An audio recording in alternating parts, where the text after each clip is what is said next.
are stories that connect us to ourselves and each other. These stories reveal who we are and show us the many vivid, wild colors of our truth. Welcome to Soul Wanderings, where we raise spiritual awareness and foster connections through these shared stories and personal experiences. And now, exclusively on KGRA Radio, I give you your host for Soul Wanderings Radio. Here's AJ.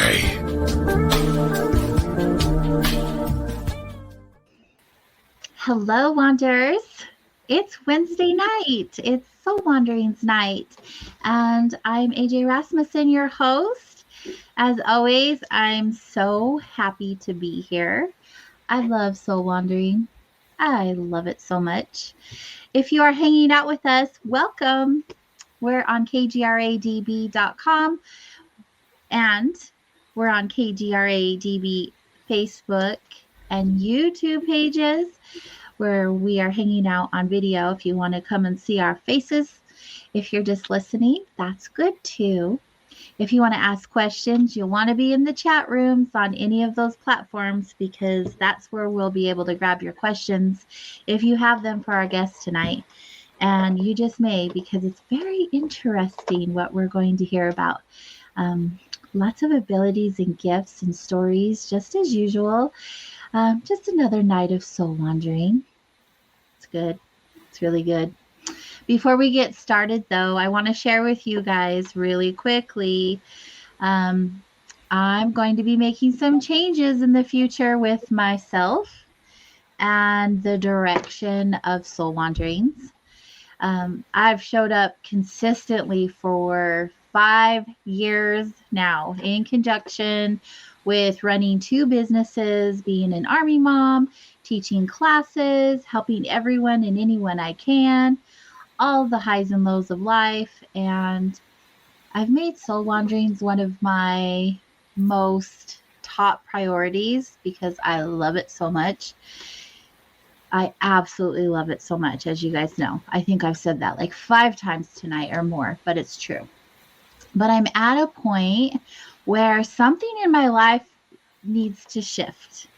You know how we just kind of get that little quiet nudge, like, are you in alignment with your purpose? Are you showing up the best that you can show up in the ways that you can show up in all the ways? And after taking some inventory of my time and seeing where I'm spending it, I decided it would be best for not only me, but for all of you if I took a step back from the show and take some time away so I can recalibrate, realign, refocus, because I only choose to show up authentically with all of you and be really real about it.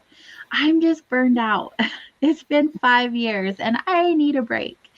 I haven't done that in the whole 5 years. It's crazy. And I started my business at the same time and just all of these things. And so my desire is to return after the holidays, feeling refreshed, re-energized, and ready to take on the new year with all of you.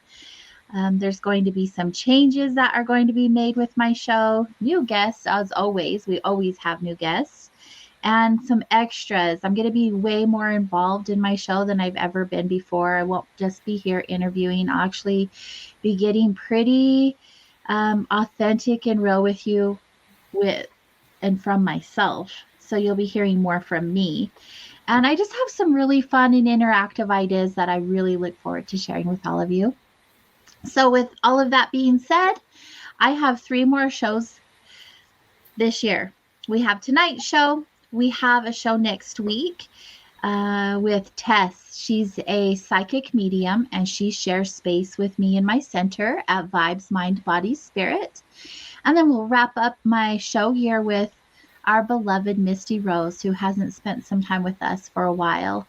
So I thought she would be a perfect way to end the year with you. Let me just say this wasn't an easy decision, and it's not like I'm leaving permanently. It's just, a month or 2 tops. I mean, weeks. You'll barely miss me, but I really wanted to show up for all of you in more ways than I have been. So it just must be done. And I want to thank everyone for, wow. See if I could do this without crying. I just have so much support. The KGRA family is incredible. Our listeners are amazing. All of the love and support, the presents, the cards, the emails, all the things I get from you guys, I just feel totally supported and loved. So I'm so completely grateful for you. And I can't wait to bring you some new stuff in the new year. Anyways, now that we got that announcement out of the way, let's shift the energy into a new direction and welcome our new guest and all that she has to offer to us. So let's get to it. Tonight we get to wander with Diane Andersen. And Terry is a medical and spiritual medium. She is a remote viewer as well as a life and business coach. And she has, she studies a lot. She has a lot of certifications, a lot of training, a lot of education that allows her to be able to show up for people, to assist them in trauma, grief, missing persons, illnesses, and a lot more. However, that did just happen overnight. Obviously, there's always a story, and this one was caused from trauma and a near-death experience. And Terry has come into her calling and passion in this life and is here to share with all of us this evening. So let's bring on our guest, Terry Andersen. Hello. Hi. I'm so happy to have you here. Thank you, AJ. It's lovely to be here with you. Thank you. Obviously, this isn't your first interview. You probably do this quite a bit. I have done several. We get to spend some time together. And the beautiful thing about Soul Wandering, as we shared earlier, is we get to have organic conversation with each other. And we really get the opportunity to know you, which I just think is wonderful. So we can connect with you. Our listeners can connect with you. And you guys, if you have any questions for our guests along the way, of course, as always, jot them down in the chat room in caps so we can grab them easily. And you can do that at the YouTube or Facebook or kgradb.com chat rooms under KGRADB on Facebook and YouTube. Terry, let's get to know you better. First of all, I gave a little introduction of you, but no one knows you better than you. So why don't you share with us a little bit about yourself? Okay, well, I'll share a story about what brought me into this work. I was 30 years old and went to work one night for a lady who was sick. And my husband was at home with our two little kids at the time. And as the night progressed, I was working in a neighborhood pub. And as the night progressed, I got more and more agitated. And I kept phoning my husband saying, there's something wrong, there's something wrong. And I didn't know what it was. He didn't know what it was. But I was working by myself. And I just could feel it in my gut that there was something very wrong. And I must have phoned him for 4 hours of that 8-hour shift. And at the end of the night, when it was time to lock up, I locked the windows and the doors, and I thought I could hear noises outside. And so I became really frightened. And so I set the alarms, and I had my keys in my hand for my car. And my car was parked right outside the exit door. So I set the alarm and bolted out the door and slammed the door behind me. And that's when two men with masks on rushed me and beat me up very badly. And one of them had a sawed-off shotgun and that he put on the side of my head, and the other one had a crowbar and pushed that up into my face. And one of them grabbed my mouth so I couldn't make any noise. But in that moment, I got a karate blow to my chest that drove me into the back of the door. So I hit my head and my neck and my mid-back, and I fell hard on my tailbone on the cement. And when they picked me up and covered my mouth, they demanded that I let them in the building. And they finally allowed me to talk. And I said, these keys are from my car. I don't have keys to get back in. And they eventually believed me and they let me go.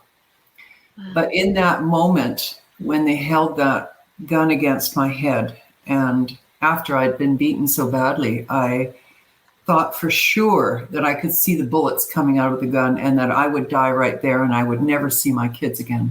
Mm. So I drove to the owner, who phoned the police, and the police took me to the station, and I picked these two guys out of the books because I could see their eyes and the shape of their face, and then the police drove me home. And when I got home, I told my husband what happened, and I said, I'm moving. You can stay if you want with the kids, but I'm leaving. I was terrified because if they were caught, they'd be looking at, many, many years in jail for armed robbery or attempted armed robbery and assault. And so shortly after that, we moved. And that's when I realized, I was in an amnesic situation where 10 months after the armed robbery assault, I was looking at some paper and I realized I couldn't read. And I thought, oh my God, I've got a brain injury. And then I remember coming in and out of amnesia. And I didn't know my kids. I didn't know my husband. I didn't know what I was or who I was. I had no memory of anything.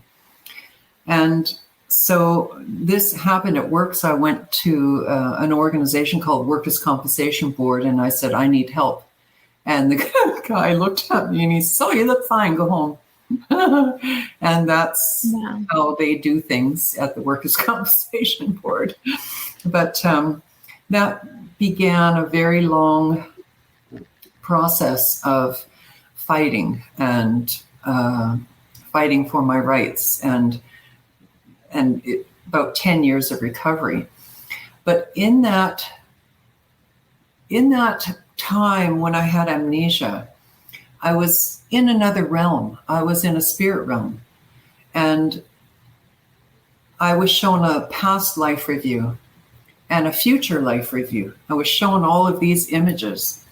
And I remember trading or exchanging something with 3 male spirit-like entities sitting on very special chairs on a mountain outside of time and space.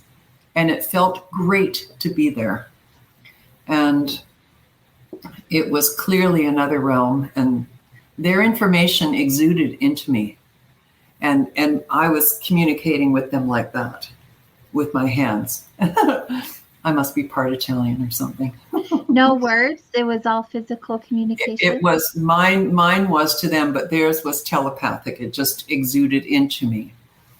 And I remember spending other memories of spirit realm experiences.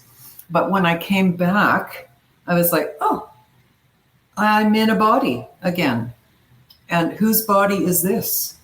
And what does this mean to be alive here in this body? And what is this, male, female? What is this? I did not understand, because I thought I was dead. It seemed like I was in spirit realm a long time. And my marriage collapsed. I was in a treatment center for 3 months, undergoing extensive therapy for brain injury and other physical injuries. I had a brain injury, spinal injuries, and a PTSD injury. And it was horrific. And I would shake somebody's hand and I could see right into their house. I thought, well, how does this work? And so that was the beginning of recovery, was when I came out of amnesia fully. And so when I was having all these dreams and visions, and I remember going to speak with a neurologist in Vancouver. Who was teaching health nurses and doctors about the brain and how the brain functions. And when I described the armed robbery assault, he said, well, in that instant, he said, your body prepares for death if you can't escape. And all of your adrenaline peaks and cascades. And in that moment, you can see everything all at once, past, present, and future, but it takes years to integrate all of those images. And although I could relate to what he described, because that was my experience, I didn't understand it scientifically. So, but it was a good enough explanation for me.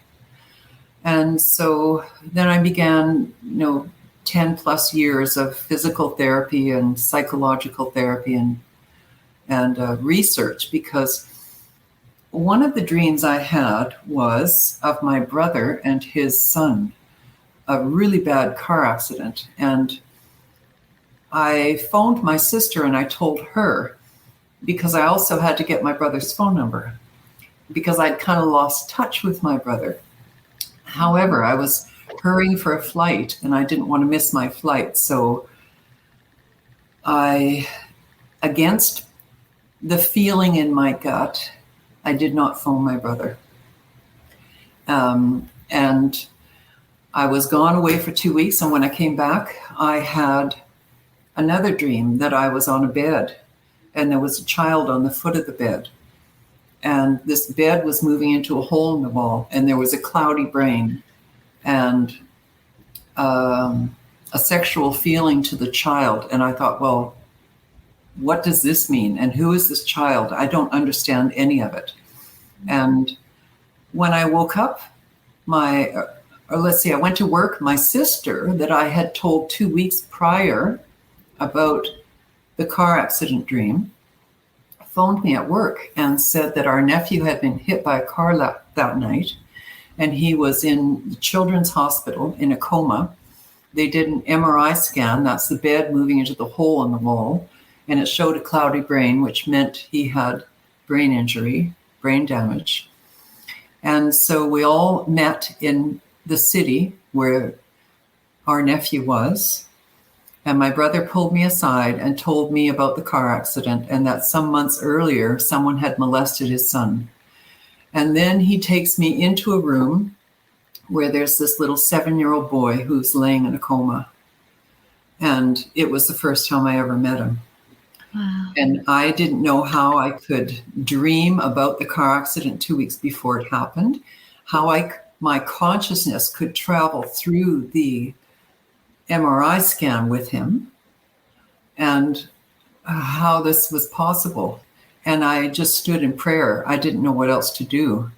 And I carried tremendous guilt because I thought, what if I had phoned my brother and warned him? Could I have prevented the accident? Mm.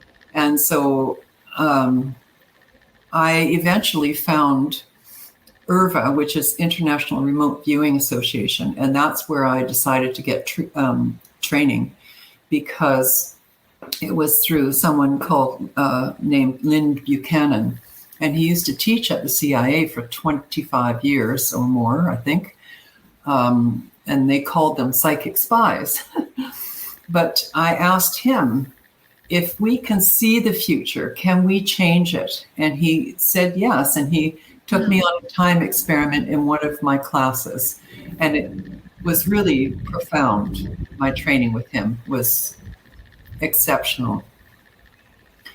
And so that's what started me on this journey of training and research and looking into near-death experience. And I helped run a near-death experience association group for many years. And we did a lot of TV and radio and meetings and conferences and that kind of thing, just to educate the public. And we would take stories of people.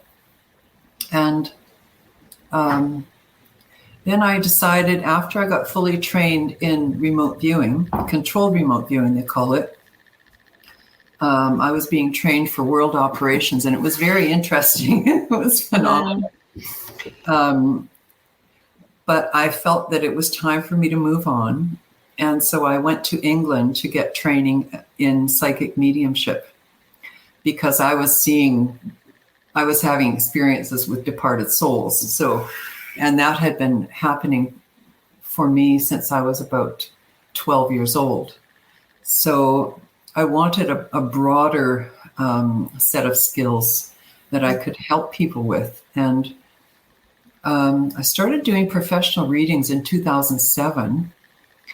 And I'm always amazed at the information that comes through. It's almost as if who I am stands aside and I just transmit the information. And so I don't judge it. I just provide it. And let's see, where was I going with that? Oh, yeah. I got lost. It's okay. There's a lot to share, and I'm there's a lot of directions that happen in our lives, and you're good. And so I decided to go down this path because, one, I wanted to understand how to use these abilities, how you harness it, how you control it. And I wanted to use these abilities for good. And that's why I went off to get other kinds of training. And sadly, though, my nephew, who is 26 now, he was 7 when it happened. So I've been doing readings all this time.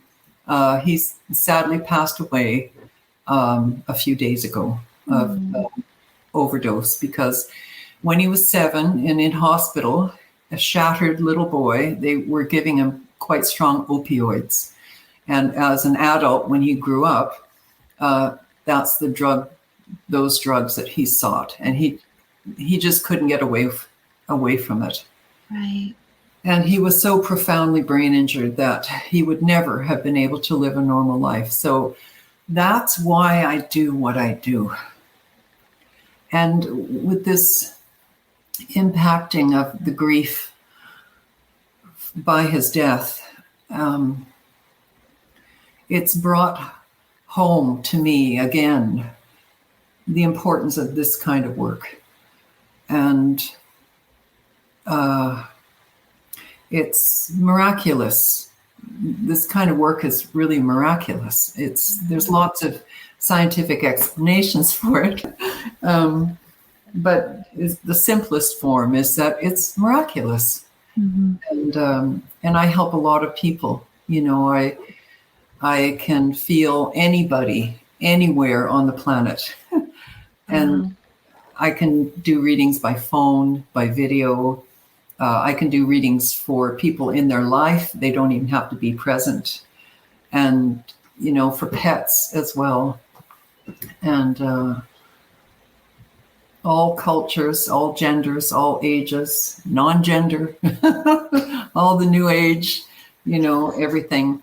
But there is one thing that I don't do. And I don't do past life readings because although it feels like I had a reincarnation experience, I haven't gone down that road about past lives because we have to focus on this life.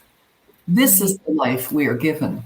Right. So I just don't go there with anybody. And that's one of the decisions I made a long time ago. Mm-hmm. And I remember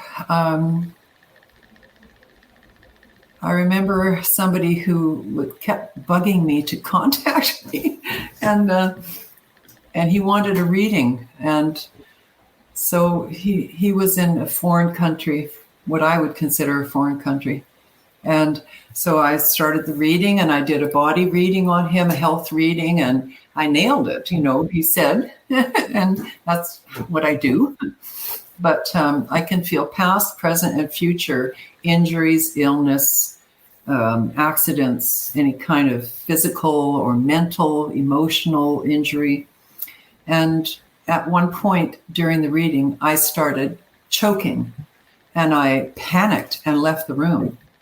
And I went and calmed down and came back. And I said, it feels like you have a departed female. It feels like a daughter, and she's passed from the neck. And he just burst into tears, and he said, yes, she died by hanging. Oh, wow. And so I've had a few of those, and those are always difficult, you know, like the people that take their own lives or die by overdose. I get to feel all of that. But I've learned now, and with lots of training, how not to let it stay in me, just to feel it and let it go, just to touch it. That's what I do. I touch the memory of it. And so there's one of my favorite scientists is Rupert Sheldrake. And he has some very interesting videos. One of them is about the morphogenic field. And everything has a field of energy, right? Mm-hmm. And that is part of my gift, is to decode the energy, but also part of my training is to decode the energy. Wow. And so I use all of these skill sets to give people the best reading that I'm able to. And for an example, when I went out to my car one day, there was a couple sitting by their car smoking. They were sitting in chairs smoking. And I walked up to them and I said, oh, hi. I'm kind of outgoing that way. And I just about fell on the ground. I said, oh my gosh, to the man, you've got a heart or a lung condition. And he said, not that I know of. I said, you need to see a doctor. And so then the next time I saw him, he said, oh, I think you were picking up on my wife. She had a lung surgery on her right lung. I said, no, this is you. You need to see a doctor. And so then the next time I saw him, he said, I saw a doctor and I have a very aggressive form of lung cancer and a heart condition. Oh, and wow. He was dead in 3 months. No. So at least it gave him time to put his affairs in order and, you know, have a proper send-off kind of, you know. Yeah. But I get that a lot, and I'm not trying to do that, but I think it depends on the situation. Right. And if it's needed somehow, then I get to feel it. You know, if I'm meant to help. In order to share that experience with you. Yeah. Yeah. That makes complete sense. You've shared so much with us in the first part of the show. I want to say thank you for being here, especially so shortly after your loss, and your experiences that you went through, and that you're sitting here with us now. You're so strong and so brave to sit here with us and share these experiences so authentically. I just want to acknowledge that in you. Thank you for showing up for us in this way. Wow, thank you. We're going to take a quick break, and when we get back, we'll get to hear more about you and your experiences. To all of you, stay close.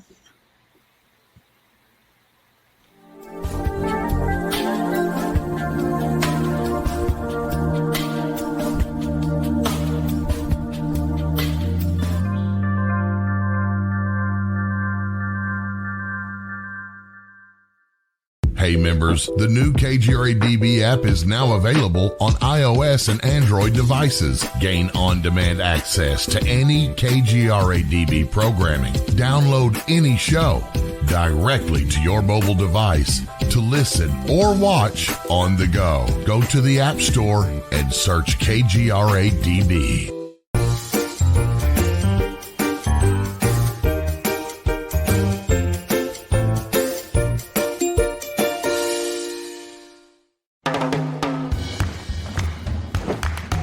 I don't want to talk about it.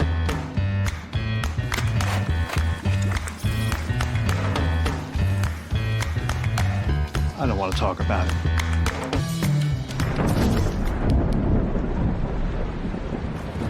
Families don't have to talk about everything, but they should talk about how to plan for an emergency. Get tips and resources to make your family's emergency plan.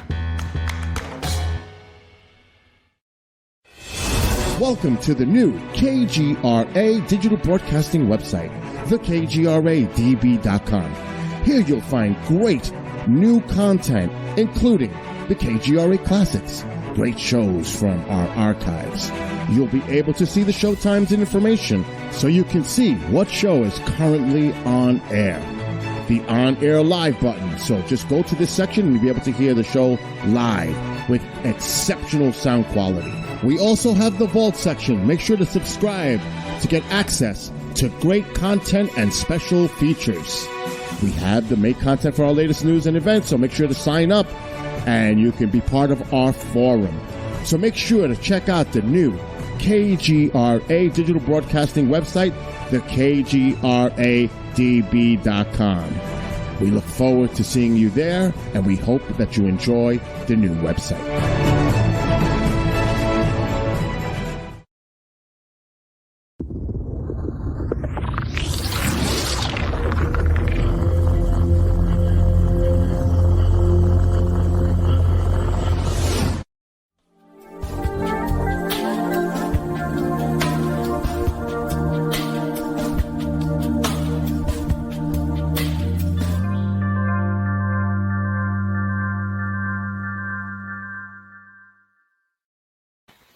Hello, friends. Welcome back. We are on KGRADB.com, and this is Soul Wanderings.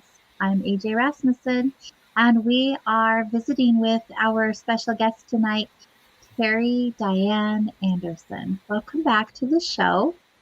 Hi. That was a lot of information, a lot of experiences, the first part. Wow, you gave me goosebumps. You made me choke up. Oh. You made me hopeful. So many questions came to mind, and with as conversation goes, you're so present in the moment. You let them go and stay present. And so during the commercial break, I was feeling about what you had shared. And first of all, a traumatic brain injury shows up so differently for so many people. I've myself experienced a little bit of trauma on my head, and I didn't have an experience like yours, but it was after the fact that I connected with my abilities. And I feel like with you and a lot of other guests that I have, it's through a course of experiences that are oftentimes traumatic that lead us to those gifts that we have carried with us all along, just had never connected to. Do you agree with that? I do. And it reminds me now of a recurring dream I used to have as a child where I was trying to run in the backyard and a lightning bolt was holding me. And I had that dream over and over and over and over again. And that, in my understanding now, is the gift, because it's high energy and high intuition. And I guess the trauma released it. Some people call it a compensatory gift, but I think that's how I came in the first time, maybe the second time too. When you had that time away from your physical body and you came back into your physical body, obviously now you remember a lot of the details, but just in the fresh moment of it, were you aware of what had happened and who you were and what you were going through when you came back into your body? Or No. Was it like learning everything all over again? I had to learn everything all over again: how to walk, talk, read, write, interact, how to be human. Yeah, how to be human, what it meant to be a female. And it was as if I was born again at the age of 30, as a brand new soul, or a reconditioned soul, or I don't know. I didn't know whose body this was, that's for sure. And I didn't know whose life this was, because I came in with a plan. And I was shown this plan. And I started writing all these things down of these what I thought were dreams, but they were actually memories of the future. And I started writing them down, and they started happening in the order that I was writing them down, that I was remembering them. And I went to a professor of psychology, at one of the universities. And I said, well, what is it? I'm having this precognition. He looked at me and he said, Terry, nobody's going to believe you. And I thought, oh my gosh, this guy's teaching how many students, and how are these future psychologists going to be able to help people? You know, and I thought, wow, well, he's not the right person to speak with. No, it didn't sound like it. Yeah. Having those experiences, you definitely needed a lot of support. I can't imagine how scary it must have felt for you coming back into your body and having no awareness of anything. Yeah, no roadmap, no manual. And excuse me. So when I found the International Association for Remote Viewing, I went to a conference there to listen to one of my favorite scientists. And that's when I realized that they were my peers. I found my home. This is where I belong. And so I eventually chose Lynn Buchanan as a teacher. And what a ride. My gosh. It is. I'm sure his name is not, I was going to say it's well known around this community. Oh, yeah. It's an amazing art, a martial art, he calls it. And it's jaw-dropping, just jaw-dropping what you can do with remote viewing, controlled remote viewing. Yeah, let's talk a little bit more about that. There's remote viewing and controlled remote viewing. What is the difference? Controlled remote viewing is you're taught a set of scientific protocols, and you have to practice a lot these protocols and these things called ideograms, which are a different image for water, different one for land, different one for biological, etc. And you practice those ideograms so that it becomes second nature when someone is tasking you, and this is part of the controlled remote viewing process. When they task you with a target and you have to find information about the target, you put pen to paper, and that's when these ideograms come out, and then you have to decipher the ideograms and gather the information. It's a really complicated system, and it takes a lot of discipline, a lot of self-discipline, a lot of time to learn it.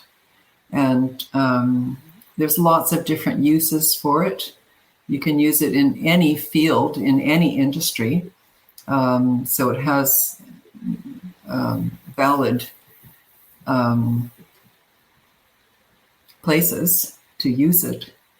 But it's so helpful. It's so insightful. It's so jaw-dropping.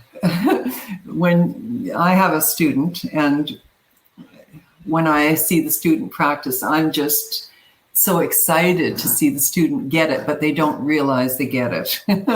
And not until after they're reviewing their work. Yeah. So it's remote viewing, not controlled remote viewing. Remote viewing is almost anybody can do it. They can remote view. You know, it's not a controlled process. It's not the scientific protocols. It's more generalized, more generic, I guess. Mm-hmm. Yeah. So, but what exactly? I've had people come on the show who say they have done remote viewing. I'm still not quite clear on what it is. Will you explain that to us? Yep. Controlled remote viewing.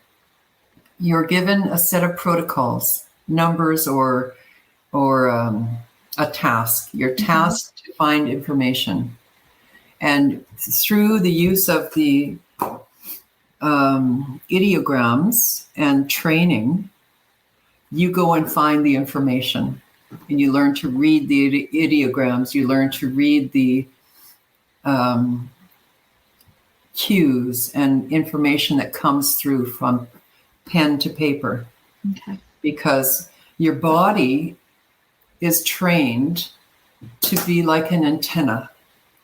where you pick up information and you have to learn to decipher it. It's a long version of the morphogenic field, where you're picking up on information. It could be any place, any time, anyone. It's a different way of getting information. Right. I understand everything you explained, but I feel like maybe my question is more like, when you hear the words remote viewing, Yeah. the definition of remote viewing, that you can see into another space. Yes. From a different location. Yes. So you're not physically in the other location. You're picking up the energy from the other location. What's going on in that space? Yeah, either in some way. Yes, you are. Okay. Yes. Yeah, it's just so fascinating to me, right? You see and hear about remote viewing, but unless you've actually experienced, you just trying to understand it and wrap your head around it is something all different together. Like one of the sessions that I did with Lynn was a time experiment, and the students and the teacher get to see the paper, the image, which I don't get to see, but I have to start to describe it. And so I'm doing an ideogram, and I'm trying to read the ideogram. and then Lynn gives me a lump of plasticine. He says, okay, sculpt it. And I thought, okay, I'm sculpting a yellow piece of plasticine. I have no clue what I'm doing. And I didn't know the whole time I was doing it. And he says, okay, now touch it in different places and tell me what you sense. I said, well, there's a stop and go light here, and there's some boards coming up, and there's some water here. And he says, and you don't know what it is. I said, I don't have a clue. And then what happened? So then he takes me on a time experiment, because the tasking was, it's an event and location. And then I get 6 numbers, and I have to describe all this. And I don't have a clue. Mm-hmm. And so then he takes me on a time experiment where he says, okay, now go back in time before the event occurred and tell me what you feel. And I said, there's something holding back. And then he says, okay, now go forward in time as the event is happening and tell me what you feel. And my whole body started shaking. And I said, there's something falling down. and then he pulls out a map. He says, okay, now find the location on the map. And I went, it was a big map. I don't know how big, but I said, it's right here. And he jumped out of his chair. He says, oh my God, you're the most gifted psychic I've ever met since Ingo Swan. I got to phone Ingo right now. I thought, yeah, right. I thought he was just trying to impress me by his reaction. But anyway, I was so... In those, that long ago, I was very skeptical, really skeptical, and it really showed. But and then they show me the picture, and it's the suspension bridge in Seattle falling down, and the boards had sprung loose, and and I thought, wow, and I had found the location on the map. Unbelievable! This stuff is so. Like, to wrap your mind around the possibility that it's possible is just, how do you do that? How do you even understand how this works and explain it to anyone? But you're doing a great job. Your consciousness, that we're taught to extend our consciousness, to move our consciousness. And in my opinion, after I've been in the spirit realm or some other dimension, there is no such thing as time and space. Right. It's a construct. Right. So if you can get past that, then it's much easier to send your consciousness to wherever it needs to go to gather the information that's needed. And so in a way, remote viewing is like time travel. And once technology catches up to it, then we'll be able to time travel through technology. But in the meantime, we're doing it through controlled remote viewing. It's just incredible. Yeah. What an ability. Yeah. You watch movies about superpowers and Oh, all of these things, and you get a different idea of what it could be, right? Because yeah. TV, they make it look so differently. And Yeah. it's amazing to me. I've been around so many remote viewers, and I've asked each and every one of them to explain to me what is remote viewing. I get a little bit of a different answer from each person, of course, because they're having their own experience. Mm-hmm. And so it's interesting to hear each one being so different from the other, but still the same. It's the same thing. It's the same ability, which is just, wow, it's incredible to me. I appreciate all abilities, of course. Why wouldn't you? And we all have amazing abilities and gifts. Being a psychic or a medium has always been so fascinating to me because I have abilities to a certain extent, but I have friends who have them even further. And I feel like everyone has them to some degree. Do you believe that? I do, but sometimes like they don't want to acknowledge them. They're afraid. They're just holding it at bay. They have had an experience that they don't like and they don't want to associate with it. Also, I want to add, I used to be religious, really religious. And after my near-death experience, when I was in another realm and the three male entities didn't look like Jesus, unless Jesus was East Indian and looked like Nehru, So I dropped my religious beliefs because they just did not fit our interdimensional abilities. Yeah. And they don't talk about these things in the Bible. Mm-hmm. Although I respect people's religious beliefs, I just don't. I prefer spirituality, and I don't adhere to any religion. What does spirituality mean to you? Wow, it's an all-encompassing energy. We on this planet anyway, we live in an electric universe, and we are electric beings. We are energy beings. We can leave our bodies. We can send our consciousness through time. We have many bodies, not just one physical body. So science really hasn't caught up to the interdimensional, multidimensional beings that we really are. People are starting to acknowledge it and talk about it, but it's not founded yet in hard science. Right. Yeah. They're still trying to prove or disprove that it is a thing. I agree. Do you feel like today, this day and age right now, that people are becoming more woke than they ever have before? Yes. Or do you feel like we've digressed in some ways? I think the rebellion that we see all around the world right now is more than in any other time. And that is people becoming awake and demanding change. So it's a good thing. Oh yeah, I think any change is good. It shifts us to better experiences, no doubt. Yeah. And there is a lot of shifting going on right now. A lot of changes happening in this current day. Well, we don't even need to go into it. We're all very much aware of what's happening. But on the spiritual side of it, where you practice spirituality and you're more spiritual versus religious, what do you feel is happening to all of us energetically and spiritually during everything that is occurring today? What a Do you great feel?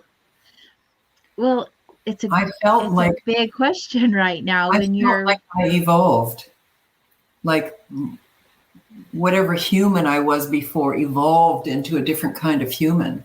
Just like in the last year or two, since everything has been overall. Because of the near-death experience and coming back with these abilities, I felt like there was an evolutionary process that took place.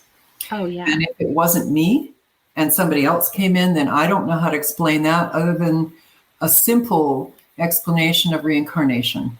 Mhm. But after my going home on the plane, after I did that session with the suspension bridge falling down, they were playing that movie, the X-Men, and I thought, oh, I'm like the X-Men. Great. Yes, it would be true. Yeah, because they exaggerate a little Mhm. bit, those themes in that Yes. movie. Yeah. Fun movie, though. Yeah. I love comic book movies. Oh. I just think they're fun, and there's a little bit of truth to everything that happens if you really pay attention. Mhm. It's kind of fascinating how they twist it up into a make-believe. However, is it though?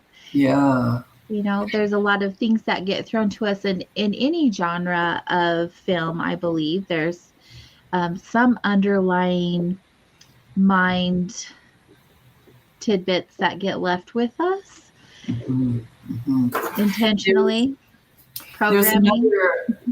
another explanation or for controlled remote viewing, and it's non-local consciousness. Our consciousness is not local to our brain. Our consciousness, once you're trained, extends as far as you can Wow. work it. And then you learn to use your body like an antenna and your mind like an antenna, so that when you get full sight contact, you can touch a tree on the other side of the world from where you sit. So that's full sight contact. That's your consciousness, non-local consciousness. Mm-hmm. You can, there's other things like bilocation and other fun stuff that people do. What is bilocation? Well, you can appear in someone's home or business or place of work, wherever, and not be seen. It's like you're bilocating. Your energy body is there, but your physical body is actually at home or wherever you are. Mm-hmm. So that's bilocation. That's how I understand remote viewing. That's how it's been explained to me. That's why when you were explaining it, it wasn't adding up to me, because my viewpoint of remote viewing would be the bilocation remote viewing. Yeah. I wasn't aware there were different types. How interesting. You're teaching me so much. Oh, yeah, it is. It's really interesting. Non-local consciousness. It's once you open that up and you start learning those skills, you can't put the lid back on again. The abilities keep flowering and blossoming, and but then you need really good teachers, really good instructors.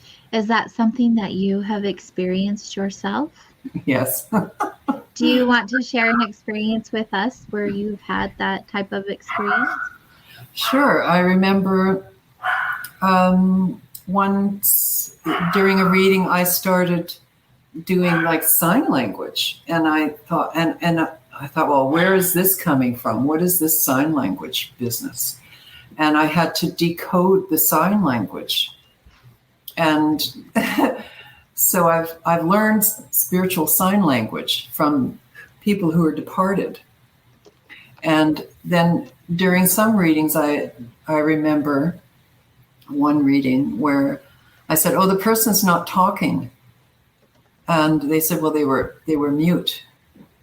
Oh, wow. In life, they were mute. And then another time, I said, "Oh, it feels like my ears are muffled. I can't hear anything," and they said they were deaf. So I pick up so much information. And it doesn't matter how long the person's been deceased. It could be a day, it could be 100 or more years. It doesn't matter. I still get accurate information, accurate impressions. You were receiving, I shouldn't say receiving, maybe you're receiving, I'm forgetting my thoughts all of a sudden. when you were younger, you were receiving messages. But now that you have been trained and have worked with people to help hone in your abilities, is that something that is a constant every day in your life? Are you always receiving messages, or do you have like an on and off switch? Oh yeah, I've been trained So to you have. can shut it down and take a break. Oh yeah. That's part of the training, is to turn it on when you're going to work and turn it off when you're not. Perfect. However, since my nephew passed away the other day, he's been touching me. He's been touching me. So it's I thought, what is that? I turned around and looked, it's him. So yeah. So that's. How does that make you feel, having this ability, when someone you're close to, like your nephew, crosses? How does that feel when you're able to communicate still the same, but not have them physically here? Well, it's really not much different. Mm-hmm. Like,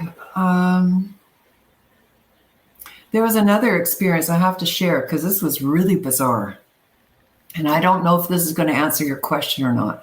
My mom was deceased and my grandmother is deceased.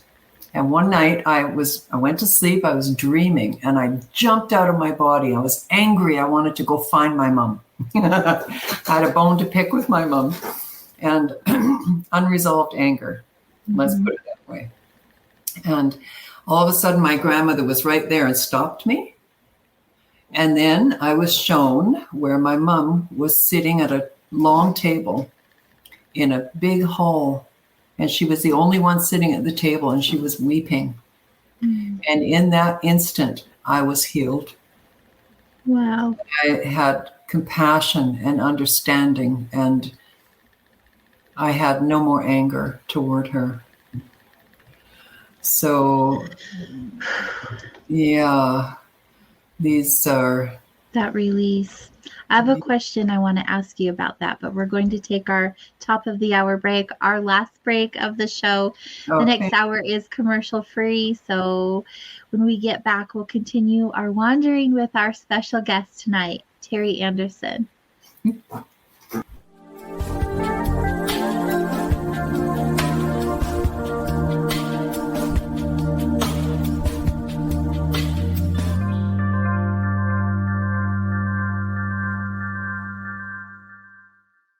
Hey members, the new KGRA-DB app is now available on iOS and Android devices. Gain on-demand access to any KGRA-DB programming. Download any show directly to your mobile device to listen or watch on the go. Go to the App Store and search KGRA-DB.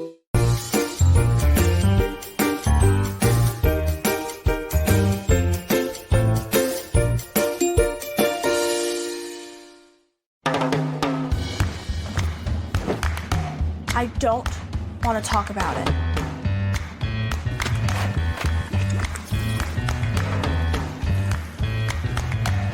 I don't want to talk about it.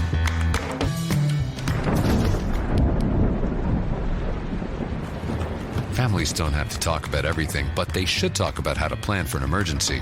Get tips and resources to make your family's emergency plan. Welcome to the new KGRA digital broadcasting website, thekgradb.com. Here you'll find great new content, including the KGRA Classics, great shows from our archives. You'll be able to see the show times and information so you can see what show is currently on air. The on-air live button. So just go to this section and you'll be able to hear the show live with exceptional sound quality. We also have the Vault section. Make sure to subscribe to get access to great content and special features. We have the make content for our latest news and events, so make sure to sign up and you can be part of our forum. So make sure to check out the new KGRA digital broadcasting website, thekgradb.com. We look forward to seeing you there, and we hope that you enjoy the new website.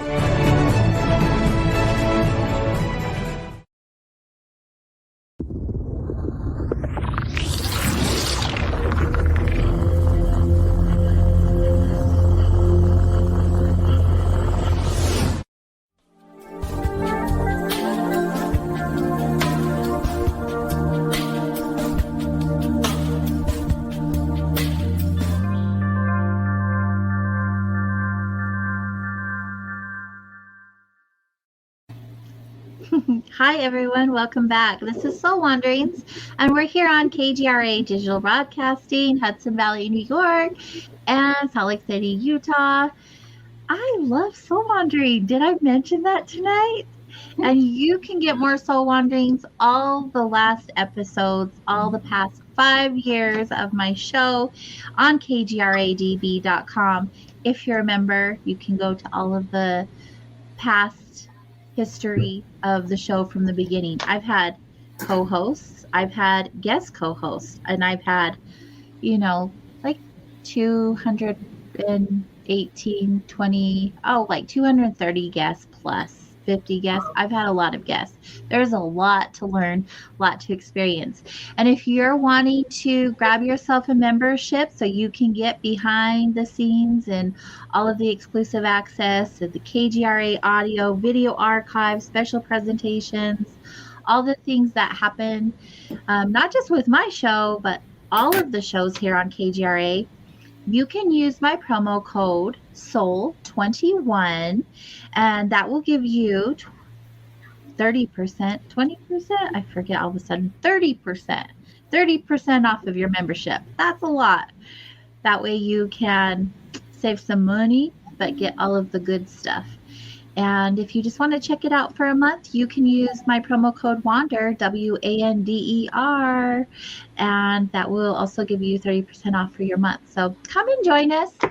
It's a cool place to be. It's a cool place to hang out and learn a lot and be around like-minded people who are asking questions about all of the things that are going on in the universe, or, paranormal stuff, which I really like a lot.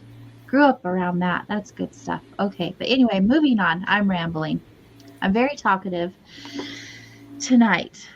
But tonight isn't about me. It's about our guest, Diane Andersen, and she's hanging out with us. She's a controlled remote viewer. She's also a medical and spiritual medium. And she has a lot of really cool things that she's been sharing with us. If you've been joining us, you already know. Can we bring Terry back up, please? Awesome. Hi. Terry. Welcome back. It's enough of seeing just me. Let's bring your beautiful self back here. Okay. Just before the break, you were sharing with me, or all of us, about seeing your mother at the end of that long table and weeping alone. And it made me remember a couple of things. I've had a few experiences where people have shared with me their ideas, thoughts, beliefs in regards to what happens to us when we die. Where do we go, and what are our experiences? And my question was, when you saw your mother there and had all of those, emotions and feelings, the compassion and the love and forgiveness and things, do you feel or even know if when we go where we go, whatever your belief is, are we the ones who end up judging ourselves rather than our creator, God, or whatever it may be? What's your belief on that? I think we do judge ourselves. And I think that the spirit or angelic-like beings, however you want to describe them, they're bystanders to our experience. Mm. That's my feeling. Yeah. And I think we do learn lessons, and we learn what we can out of each experience. Like, I learned so much just because my nephew died. All of the things that I thought I could have said, coulda, woulda, shouldas, that's no good after the fact, but to be present in the moment with people and to do what you can in the moment is really important, and to push past that inertia that we have, or that we can have. Right. Yeah. Right. All of us have that inner knowing, that gut feeling, that intuition, whatever you choose to call it. We all have it. Mm-hmm. And when we get that feeling, it's so easily dismissed. Like, no, we don't need to say that. No, that's just a coincidence. I think of so many times where in hindsight, I shoulda, woulda, coulda. a million times, which isn't good for anybody in any situation. Yeah. And that's a whole other lesson to be learned. Yeah. What I've learned when I get those intuition feelings or gut feelings is if it feels really important and that feeling doesn't go away, something needs to be said or done. Yeah, absolutely. So like when you ran into the guy who had the heart problems and you shared that information with him, you didn't know him prior. You just felt all of the stuff that was going on with him. Yeah. But you decided right then and there that you were going to make a choice to share with a random stranger. Mm-hmm. Is that something that happens for you very often? And if so, how do people react normally when you just randomly come up to them and I share don't usually do that, but if it's overwhelming and makes me want to fall on the ground, then I have to say something. Right. And I'm glad that I did. And I don't have to explain what I do or who I am or anything like that. Word gets out pretty quick when you're right, or when your promptings are accurate. And I really feel that it's specific to some people in some situations, because I've been trained to turn it off when I'm not working. Mm-hmm. But sometimes if it's that overpowering, then I feel led to speak up. Yeah. Because I could be, saving their life. Right. And that's the thing. When you have the feeling to share, it's not always meant for us to hold on to. It's meant to be shared, right? Yeah. And so it's just our ego or our fear getting in the way of not sharing. If we can work through that, we're able to share and assist others in that way, which my true belief is that's what we're here for. We're here to help each other. We're here to help each other through all of these experiences, because no one should have to go through any of this alone. Yeah. It's impossible, right? And like for me, for instance, growing up, like we didn't talk about our feelings and we went through hard things alone. That's what we did. And that's what made us strong. But ultimately, now that I'm older, that is being thrown in my face through experiences, because that stuff comes up because it hasn't been dealt with, right? You're right. And I just think of all of the times that the experience could have been different, and we can't change the past. All we have is here and now, and what we choose to do with it. And if we have the ability and we can make a difference in someone else's life, why wouldn't we? I agree. There's a lot of people that, for instance, if I see a violent incident, I will go and break it up. I have no fear. I get angry. But there are a lot of people that would just stand by and do nothing and just stand. Well, we see it all the time. Yeah, don't we? Well, and fear is so big in the world right now. If you think about all of the things, which again, we don't need to really get into because that's not the vibration that we're at. But when you see those things, a lot of people do stand by because they're afraid of what will happen to them, rightfully so right now because of the climate, right? So how do we get past that and really work with one another and assist each other and move past that fear so that we can be in a higher vibration of assisting one another? That's just pushing through fear, and it's not intellectualizing. Like I know the night of the armed robbery assault, I was intellectualizing away my fear. I thought, it's just because it's late at night, I'm a woman, I'm alone. Well, yeah, and you should be afraid. Right. Those things happen naturally. Your brain just goes and goes. Yeah. But for instance, COVID and vaccinations, like a family member of mine got COVID and nearly died because they chose to not get vaccinated. So I am a firm believer in vaccinations. And I don't mind saying it to anybody and everybody, because it's better to get vaccinated than die of COVID. Like I watched my family member go through this near death of COVID. and they're going to be struggling for a very long time. So it's intellectualizing, and that person had fallen for all the negative fodder that's out there, the misinformation. And so, but pushing through your fear to do what's the safest thing or the best thing for you or for somebody else, that can take a while to learn how to break through that inertia and to listen and honor your gut. Your gut will never lie. Your gut will save your life. Yeah. How have you assisted others with your abilities in pushing past those fears of sharing?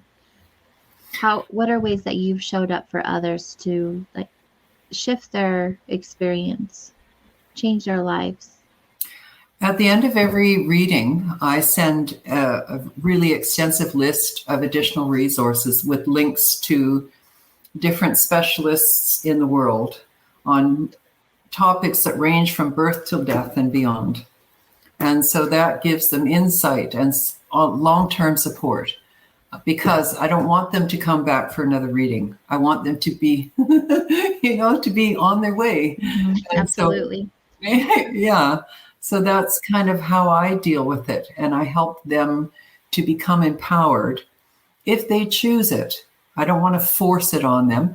I give it to them. If they want to look into it and access it, that's their decision. Absolutely. Yeah. Okay, so I'm like all different directions. I get so excited with questions. You had your traumatic experience where you were assaulted. Do you remember anything about your life prior to that? Because you had to relearn all of life, all of your skills and abilities. Do you remember the past before that experience? Yes, I do. Yeah. Although I had that it was about a year of amnesia altogether.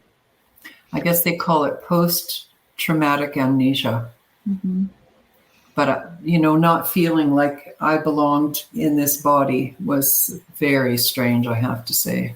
I would imagine so. And I know we've already talked about it, but I just thought like beforehand, you had these abilities. And not like this. No way. No way. But from the age of 12, you had some experiences happening to you is what I'll rephrase that.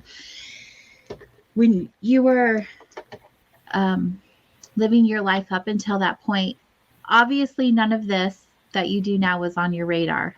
You were probably doing something much different. Is that correct? Absolutely. Now that you're here and doing the things you're doing now, do you feel like you fell into your passion, your calling in life? Is this something that you always felt like you were meant to be doing? Absolutely, because I've tried so many other different things in life and nothing satisfied, although I've built up a great resume and body of experience. But this has really found me through this traumatic event. And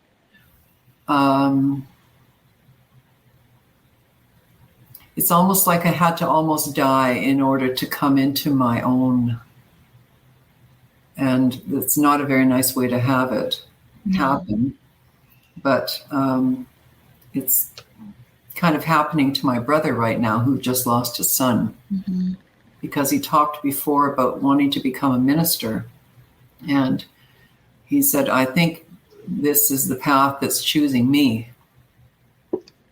Yeah. And so we talked about that at length, because you're called to help. It's it's like a mission. I don't know. It's some people are musicians, some people are artists, some people are spiritualists and or mediums. It's a calling. It's it's always fascinating to me how we fall, and I say fall because we definitely fall into these callings because of what we experience beforehand that lead us into these positions. I feel otherwise we're just kind of going through the motions and living life as a human, doing the human things, which still happen, but there's just more energy and intention behind life now that you've gone through those heavier experiences. Mm-hmm. For me, that's how I feel. And from what I've experienced with other people and what they have shared, that's how they feel. And I don't know if it's true that we choose before we come down to this human experiences, A, B, and C, I'm going to go through these so I can learn these lessons and become who I'm meant to be. Because you look at that belief system and you're like, why would I sign up for that? That's insane. Why would I go through that in order to be who I needed to be? Like, is there an easier way? But there really isn't, because if you hadn't gone through that, just like you said before, you wouldn't be doing this. This wouldn't be your calling. This wouldn't be your purpose, and you wouldn't be helping people in this way. Mm-hmm. When I had the past life review, and then what I later learned was a future life review, I thought, well, how does this, how do you wrestle with this? Do we have, is there such thing as destiny, or is it ordained, or what, how does this work? And I still remember all those images, just like on screens, multiple screens, just whizzing by, of the future. Yeah. I've never heard that happen to anyone before. You having what you thought were past life or experiences, I did have but they were really review. future. And future life review. That's insane. Yeah. I've never. But the neurologist described it to me better than anybody when he said, at that moment when the adrenaline peaks and cascades, there's a death hormone that's tripped. And at that moment, you can see everything all at once, past, present, future. So that tells me that there is no such thing as time. We just measure events.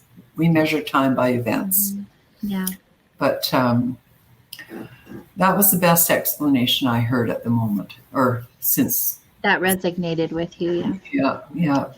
When you were in the middle of your experience having amnesia and you were not in your body, as you explained it. Yeah. I'm just so interested in that. What was that experience like for you, thinking that you had passed, that you had crossed over, but really you obviously were still here physically? Do you feel like another, you said that another being may have just been holding your space for you, or you came back as another being? Do you feel like there's other versions of yourself in other dimensions? Is that something that you believe could have happened? Like maybe came in and held that space for you? Because that's something I've been researching lately, is multi-dimensional existence. Like there's so many versions of us simultaneously living at different places. I think it's possible. And I was doing some experiments about that because I saw a portal open up right in front of me. And and then I wrote some stuff down because I got a download of information through that portal. Mm-hmm. And very unusual experience, I have to say. That doesn't happen every day. But I'm really glad that it did happen, because I know that we can get information through portals. We can also, I remember riding on a light beam into the future. That was really amazing, I have to say. First of all, I was sleeping in bed, and I lifted up out of my body. I was in the corner of the room, and then I went zipping through the plate glass window. And I was riding this light beam at the speed of light, and it felt awesome, I have to say. And then I saw somebody remove 3 fingers. Which 3 fingers? These 3 fingers from somebody. And I was so shocked that I came back to my body, and I landed. I came back through the window, closed window, And I came back as this ball of sparkling light. And I sat up to meet this light. And this light dissipated into me. And I threw off my nightgown. I thought, what is this? It's almost like I had materialized and dematerialized, or the other way around, and came back and settled back into my body.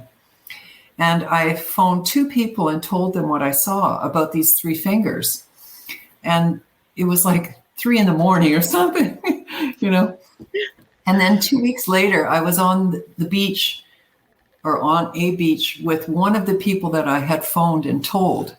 And he was introducing me to his brother, who's a surgeon, who told us that he had to amputate 3 fingers from somebody. And the guy looked at me absolutely petrified. No way. I told him 2 weeks prior what I saw. And then I started backing up for myself. You know, I thought, well, how does this all work?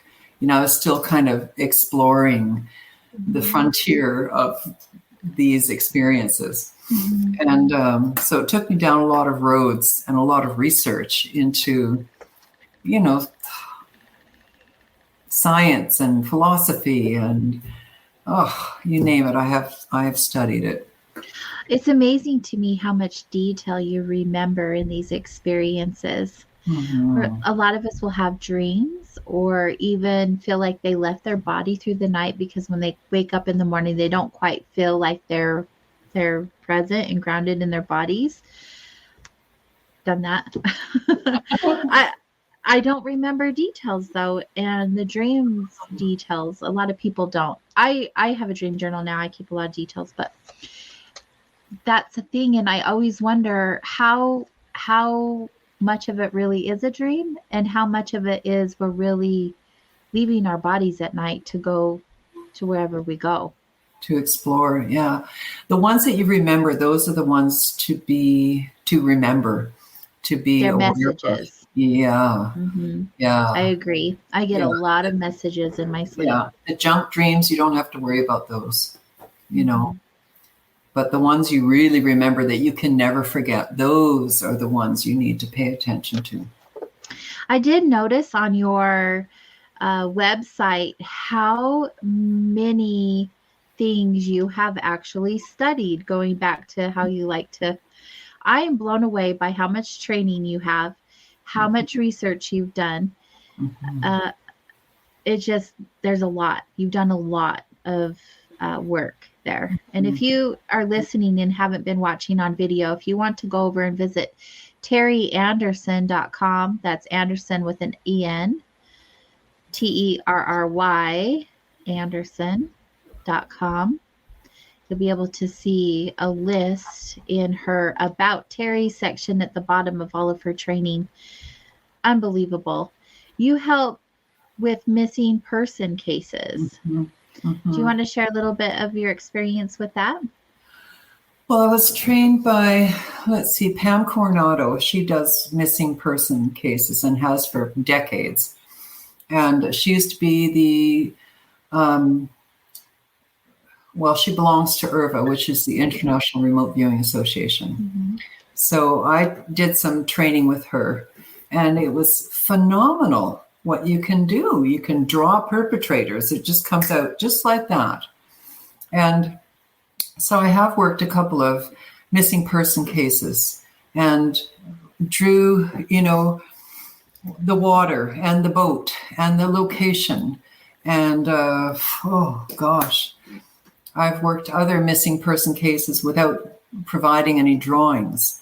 So it depends on the situation and what's asked, what's required. But it's the same skill set as medical or spiritual mediumship. Like if they're departed, I get them. They come looking for me. And I remember one case I worked on, a lady came to me and wanted information. And the lady came through. She was deceased. She was really upset. She showed me her children. and her husband and the perpetrator who was drunk or drugged or something like that. He was under the influence. And then, so I gave the information. And at the end of that, the lady that had come to me for the information, she said, you can't talk about this because this is in the courts. So I was very upset by that because it was a very high profile case. And so I like best to not know anything prior. It's best I do cold readings and not know anything beforehand. Like, don't tell me anything. I just want to get you the purest information that I can. That's how I work best. I like that. I like that a lot. I feel like it's more authentic and it's not muddied by someone else's opinion or viewpoint. Yeah.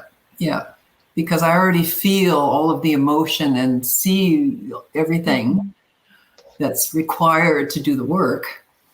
But we call that, in controlled remote viewing, we call that front loading. And I don't want to be front loaded. Some people, when they contact me on my website, they send me these long stories. And it's like, I don't want to read any part of it. And usually I don't. They pick a reading and then I meet with them. Mm-hmm. And I'll have to put a little clause in there somewhere that says, don't tell me anything if you want a really accurate, clear reading. I always found that interesting because I have a spiritual center that I own and run during the day, Vibes, Mind, Body, Spirit, in my community. And we have a few psychic mediums that share space there. And we'll have clients come in and say, I want a reading with so-and-so, this and this and this and this and this and this is happening. And I want to talk to so-and-so and so-and-so who crossed over. And we're like, slow down. Like, we don't want to know any of that information. We just need your name and number. Yeah. It's not a dial-up service, Right. It's different. But it's just funny because they're coming to get a psychic medium reading and they're giving all of the information when they want to receive the information. So yeah, seems counterproductive. It's best if people are open-minded, when they're going into a session. Yeah.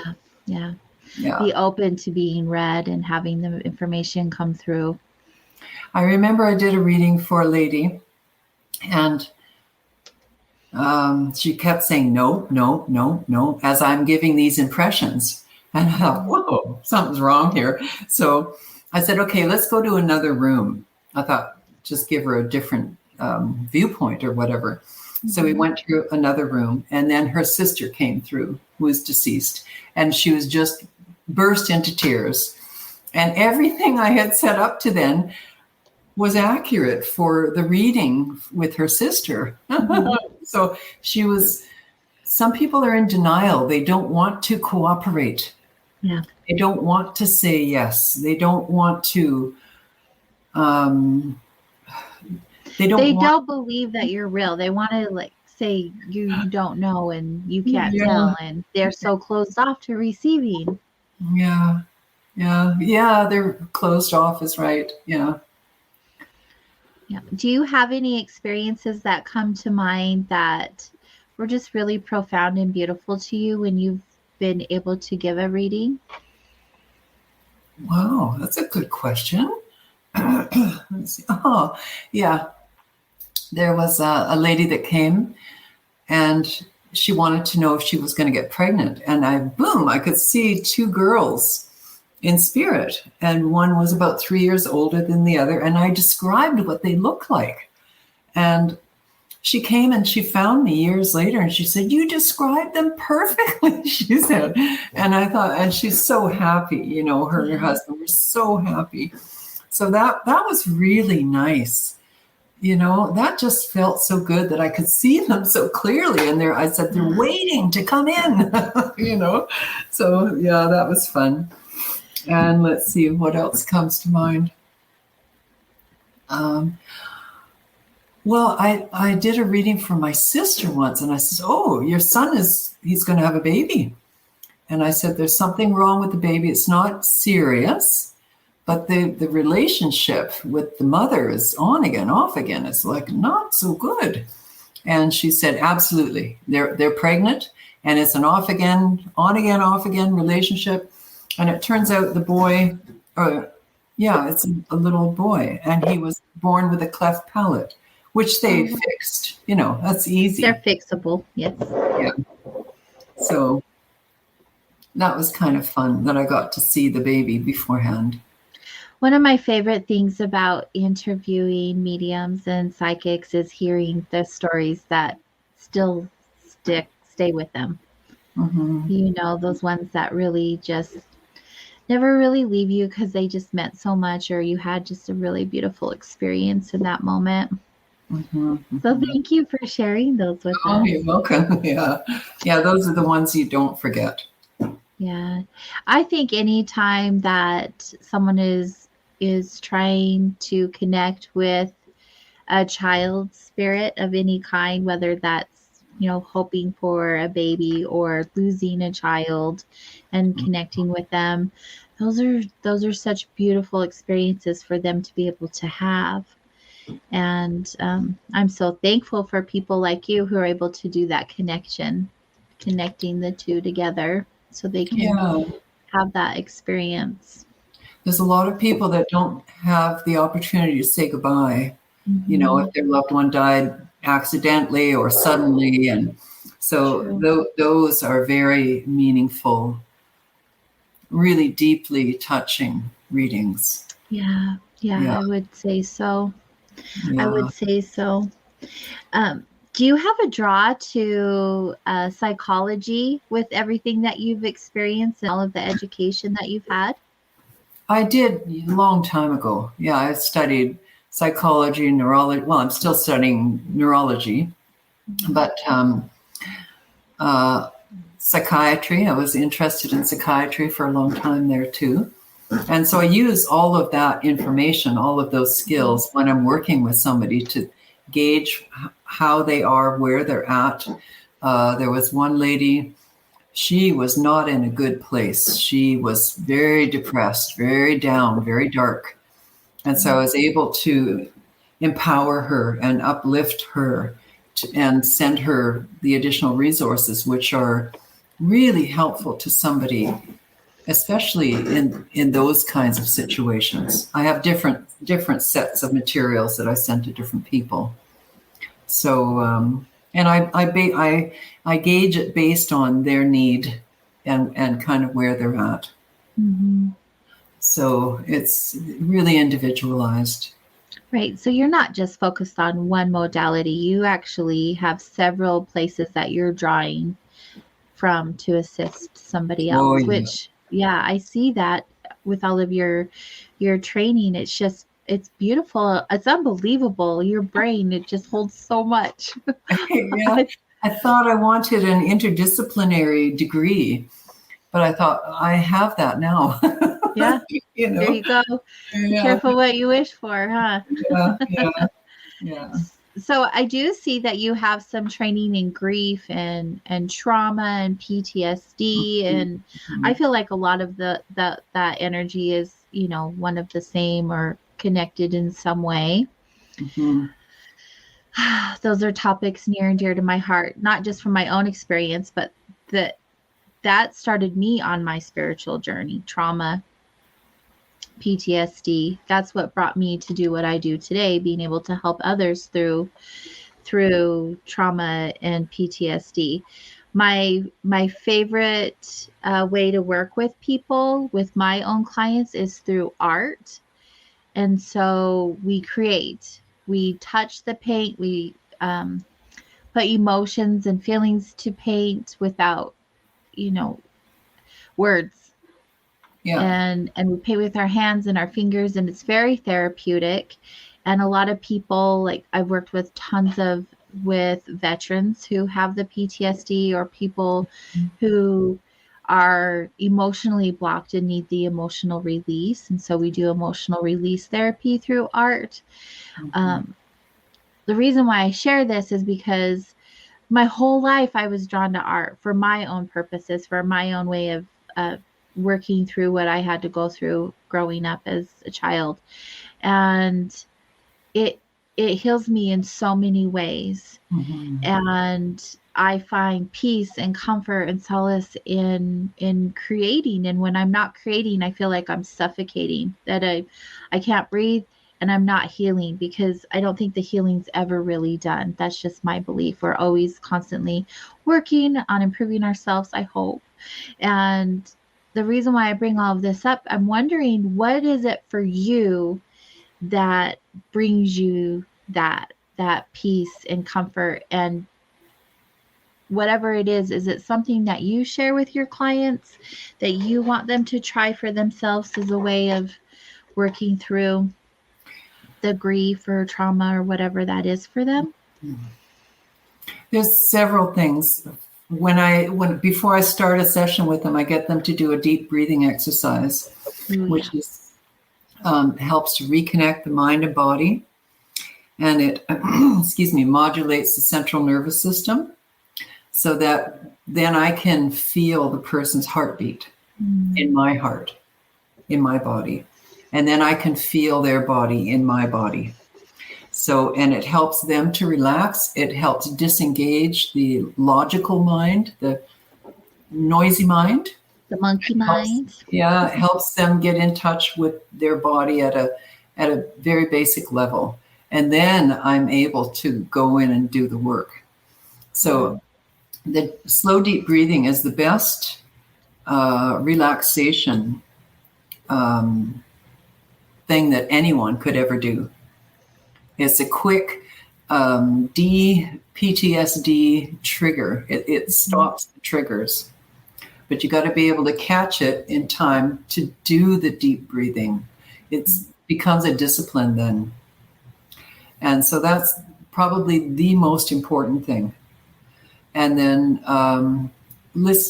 being in nature, communing with nature, trying to feel nature and commune with it. And if you have a pet, or somebody else has a pet, and you can be with the pet. Pet therapy is awesome. Yeah, like other living beings, and trying to be gentle with yourself is really, really important. Some kinds of trauma set people up to re-traumatize themselves over and over and over again through negative or destructive self-behaviors, right? Or self-destructive behaviors. But to stop that whole process and nurture yourself, look after yourself, take care of yourself, untraumatize yourself, and then take on these more positive behaviors of really good nutrition, stopping addiction, even if you do it slowly. It doesn't have to happen all at once. It's a process of relearning what's good for you. Right. Yeah. And in that moment, though, we are not logically thinking of taking care of ourselves. We just want out of that pain, right? Yeah. And so how do we get from one point of being in that pain to the next step of really acknowledging that we're in pain and this is what we're going to do to take care of ourselves through this experience? Realizing that you've already survived the pain. You don't have to keep reliving it, right? But to put the past down and to take up a different path, a path that's healthier. These are all thought disciplines as well as practical disciplines. Right. So I think I answered your question. Yeah, you're gonna have to want it, though. You're gonna really want that for yourself. It's a choice and an action that you and you alone have to take. Yeah. No one can heal you but you.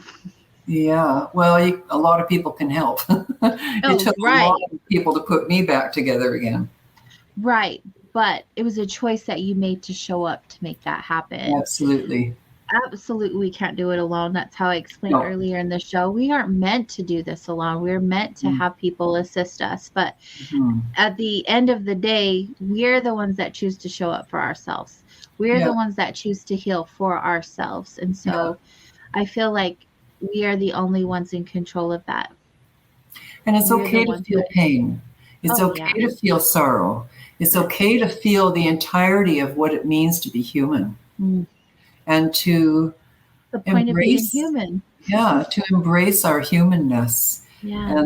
and to take one step in front of the other, in front of the other, in front of the other. And it's okay to rest if you've had too much, you know.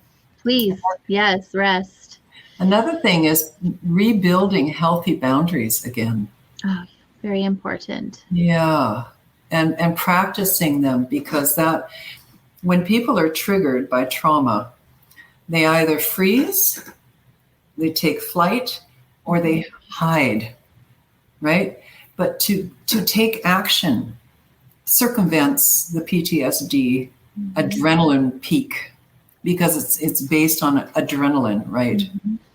And so if you take action and do something to stop a predator, or put the brakes on in the car because you're going to have a car accident, or whatever the trauma is, right? Right. You take action to prevent something, then you have won over PTSD by Yes. taking action. Yeah. Yes. And it is, when you're in the thick of any type of PTSD experience, it is so real. And your thoughts aren't, how do I get out of this? Because you're so in it, Yeah. right? But that's the thing. If you learn these tools before you have an episode, you're able to remind yourself in that moment, because your mind is such a powerful tool. Connect to your breath. I really appreciate that you said that. We take such advantage that we're able to breathe without even thinking about it. We just breathe. It just happens until we can't breathe anymore. Yeah. Right? But the fact is that we have this beautiful ability to connect to our breath, and our breath will bring us back to our center. And when you're having an episode or going through an experience that has that adrenaline filled energy behind it, your breath will save you. Not, I'm literally and figuratively. I mean, connecting to it is such a big deal. And when you brought that up, that's like the first thing that I share with anyone. Like, put your hand on your chest, like your heart is beating. You are alive. You are standing here. Your breath, connect to your breath. Like, it's so beautiful the way that our body works for us, even through those experiences. Yeah, it really is. Yeah. We're miracles. We're all miracles. Aren't we? Every It's single so one of us. cool. It makes me like giddy like a kid. I'm like, we are miracles. Yeah, we are. And a lot of people forget that about themselves and other people, that we are all walking miracles. You could have been born somebody else, but you were born you. So. But, you know, I spent my whole life feeling that way until recently, even after all of the work I've had done on myself, all of the trauma that I've healed or shifted through, all of the experience that I've had that have been heavy. We all have them, right? They just look different. And we still don't realize how magnificent we really are, and how powerful we really are, and how we are more in control than we ever give ourselves credit for. And now, like, standing in my power, and I love assisting other people this way. If they're lost, or they don't know who they are, they don't know what their purpose is, just helping them see that their purpose is just showing up as themselves. They don't have to have the thing, right? They don't have to have this calling. You are a miracle in of yourself. Like, own that. Feel that. What does that look like? What does that feel like? It's amazing when you connect to that energy, and how it shifts the perspective of every experience that you have. It sure does, doesn't it? Yeah, it's a gratitude thing, I think. It is. Once we start being thankful for it, if people don't have gratitude, start making a list of what you're thankful for, Just keep This adding gets brought to up the a list. lot on shows, gratitude, because it really is. It's such a high vibrational energy. Mhm. We just feel like we're in a funk or things are sad or we're mad or whatever emotion we're feeling. If we can think of just at least one thing that we're grateful for, it literally will shift that energy Mhm. and Yeah. your perspective on that experience you're having. Mm-hmm. Mm-hmm. Yeah. And it is November. Everyone seems to be more grateful in November. It's funny Oh, how that works. well, Halloween's over with. Gratitude journals, gratitude posts, all the things. It's a positive month, and I really like that. Oh, huh. Have you not noticed that in November for Thanksgiving, people kind of start a thing? Oh, Thanksgiving, right. Yeah, in November. Huh. You're in Canada. Yeah. We had Thanksgiving a while ago. Right. It's a little different. Yeah, yeah, yeah. I just remembered that. Mm-hmm.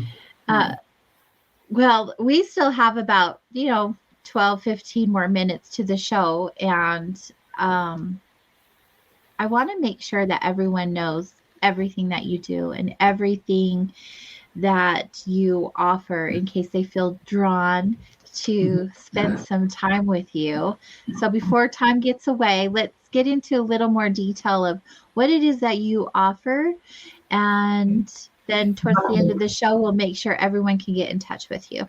Okay, I'll bring up my website because I can't remember all the things I offer.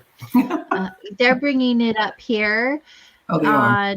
on the video. If you guys are hanging out with us on KGRADB Facebook or YouTube pages, or you're a member on kgradb.com, the website for Terry is being shown against there. If you're listening to audio only, it's terryandersen.com, and she spells her name Terry Andersen with an SEN. Yeah. So there are, I think, let's see how many different things. People can buy gift certificates if they want to give the gift of a reading, which is very nice. And then there's a short reading for 20 minutes. There's nutrition. I've studied nutritional science, so I can tell if people have allergies to any kind of foods and what they may be and how that shows up in the body. So that's very interesting. And then the medical mediumship is for past, present, or potential future medical issues for you or anybody. It doesn't have to be just for the person. Spiritual mediumship is connecting to deceased souls, departed souls. Multicultural, that's for any culture, doesn't matter. Business readings, I've done many business readings. They're always very interesting. I can sense mergers, markets, employees, all kinds of things. It's detailed there in that section. Each section has details about what I can do there. And then I offer your choice, so people can choose whatever they want. Mm-hmm. Then another one, love relationships, is really important because sometimes people get stuck in unhealthy patterns and they don't know how to change, or they're looking for love. Mm-hmm. And I can sense what kind of person they need and if or when they might meet that person. Wow. And then family and group readings, those are always interesting. I can do small groups and very large groups. So it really depends on the need. And then missing or murdered. And then I teach online classes. I just finished a class in controlled remote viewing, and now I'm offering a medical mediumship class. And the disclaimer is I never will say that I'm 100% accurate because that just wouldn't be right. But if people want to understand my accuracy, they can read the, testimonials page. Mm-hmm. And there's many testimonials there from people that I've done readings for. So, and it's in their own words. So. Yeah, you have a lot of them on your website. Yeah. People have shared very authentically. What's your favorite type of reading that you offer? Well, Let's see. The most popular ones are medical mediumship and spiritual mediumship. Those are the two top readings. Yeah. If someone was thinking about taking a course from you on mediumship, would they need to know if they were connected to any of their abilities, or is it just the desire to want to show up and learn and commit to connecting that would be a good student for you?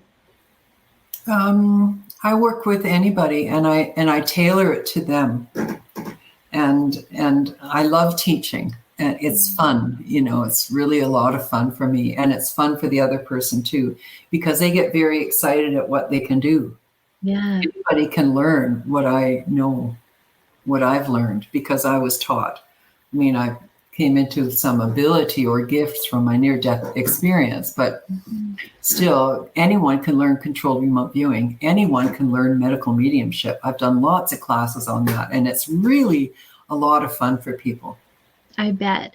I think the aha moments watching other people when they learn something they didn't believe they could do at first, and then they have the evidence that they could do it, is so exciting to witness. Yeah, it is. It's, oh, I can do it. I can do it. Yeah, and then their limited mind starts to stretch and stretch and stretch, and then their consciousness can stretch with that. Yeah, that's so exciting. What a great place for you to be able to assist others in honing in on their gifts and abilities. That's just it's exciting. It's exciting to witness being in that place. And not only are you a great teacher, obviously, you're a great student. Yeah, I have been a great student. I remember showing two doctors what I do, and they say, "Oh, you're a healer." I thought, I don't want to wear a label. I don't. I feel that. I'm a healer, yeah. And then I talked to a chiropractor about what I do. He said, "Oh, that's just bizarre." A chiropractor. Yeah. That's bizarre. Yeah. Very dismissive, So it's not meant for everybody. And that's why I like to do classes, because all kinds of people show up to group classes, And I remember, I have to share this. I remember I was dating a specialist. I can't say what kind because that would give it away, but really brilliant man. And I was showing him what I do. And he was so frightened. He backed up from me. "Oh my God, how do you know what you're capable of?" He was scared out of his mind. Wow. And I said, "Well, you have to have an open mind." I said, "This is no different than what you do. I just do it in a different way."